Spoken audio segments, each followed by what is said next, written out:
Tuliani huko leo katika dimba la KMC mmewavunja. Yeah. Tumewavunja kidogo kutokana na namna ile timu ilivyo ni bora. Unajua tukiacha ule ushabiki, tuongee ukweli kwamba Mtibwa hawa jamaa wamejipanga, hawakushuka chini kwenda kuigiza. Wamejipanga, aina wachezaji walionao itakuwa ni surprise kubwa sana kwenye ligi msimu huu. Mimi moja kwa moja kwa namna nilivyoiona Mtibwa naiona inaenda kushika nafasi 4 za juu. Kuna mtu anachomoka hapa. Nafasi 4 za juu? Yeah. Na sisi kama mashabiki wa Yanga au mimi natamani kabisa kwamba angalau kumbe tungeenda hata na Mtibwa kwenye klabu bingwa kuliko timu ambayo tumeenda nayo tulioibeba klabu bingwa, kwa sababu sisi ndo mabingwa wa hii nchi, si ndio? Mabingwa watetezi. Kwa hao wengine ni best loser ambao wanaenda kwa ajili ya mgongo wetu.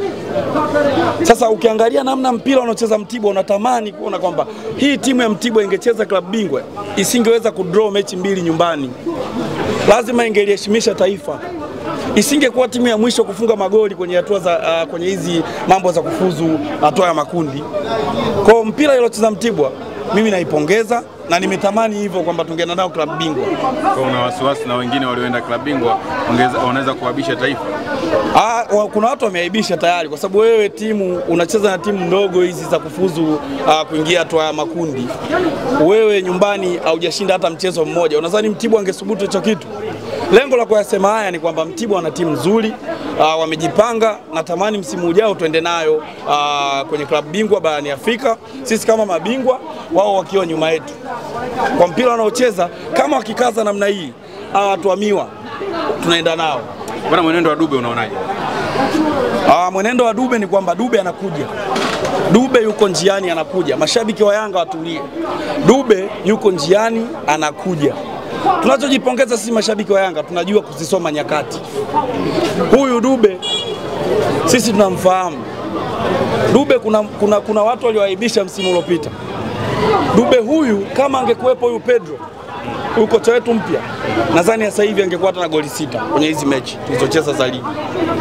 Lakini kwa ule kocha Folz aliyopita alikuwa anatamani kumchezesha hadi namba 6 Dube. Sasa ungekuwa Dube wewe ungefunga, unapangwa namba 6. Kwa hiyo Dube anahitaji mwalimu mwenye maarifa ambaye anaweza wakashauriana akaweza kufanya kitu kizuri. Kwa hiyo mimi naamini msimu huu Dube atakuwa mfungaji bora, lakini pia hakuna striker hii nchi mwenye uwezo mkubwa kama Prince Dube. Kuna watu wanasema anakosa magoli. Mimi napenda mastrika wanaokosa magoli, kwa sababu anakaa kwenye nafasi, ametafuta nafasi, anakosa goli.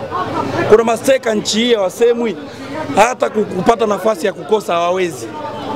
Ndio maana wasemwi. Unakuwa na mchezaji kama Jonathan Soa, striker. Hajawahi kukosa goli, hajawahi kufunga goli. Aliwahi kufunga goli lilomgonga mguuni. Hatutaki mastrika wa aina hiyo. Dube ndo striker tishio. Hakuna striker hatari hii ligi kama Prince Dube. Na akikosa kiatu Dube msimu huu, labda hicho kiatu atakuwa amebeba Dumbia. Kwa pale Yanga kitazunguka kiatu. Kwa hiyo huyu mchezaji ni hatari, wana Yanga sisi tunamjua. Na ndio maana leo hii Dube amekula pesa nyingi ambazo hajawahi kula mchezaji yoyote ambaye kucheza Yanga Afrika. Mashabiki wamempa pesa nyingi Dube kwa sababu tushaiona kesho yake. Sisi ni Yanga ambao tunaangalia kesho. Ndio maana hata sisi tukisajili kocha, tunasajili kocha wa miaka ya mbele, tunasajili mastrika wa miaka ya mbele. Ndio maana tunafanikiwa. Hata Folz alikuwa mwaka wa mbele. Sasa Folz sikashindwa Folz kaomba po. Akiangalia mazoezini kila mchezaji wa moto anauliza sasa mimi nimpange nani? Sasa wewe ndio kocha unatuuliza si umpange nani? Ilifika tu yule kocha anatuuliza mpaka mashabiki acheze nani? Bwana panga kikosi. Timu hiyo hapo ulosema utaiweza. Yanga timu kubwa. Wewe unaweza kaona hapo Mustafa unaweza kuifundisha Yanga. Lakini ukipewa ile Yanga utapata kizunguzungu. Wachezaji wote hatari. Pablo amepewa timu jana tu, leo kafanya balaa hili kwa Mtibwa.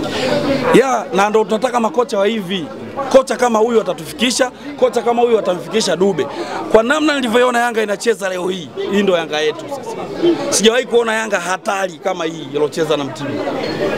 Na kwa namna mpira uliochezwa hapa, Yanga Afrika tukizoom kule kwenye zile timu ambazo zimeingia hatua ya makundi, klabu bingwa barani Afrika, tujiandae kupokea ubingwa. Tuanze kutengeneza namna ya kushangilia ubingwa. wa Afrika. Na wale mashabiki ambao hawatupendi sisi Yanga Afrika, wale wapinzani wetu, waanze kutengeneza namna ya kuumia Yanga tukitua na kombe la klabu bingwa barani Afrika msimu huu. Hakuna namna. Kwa hiyo kocha anavyocheza mpira, kombe linakuja.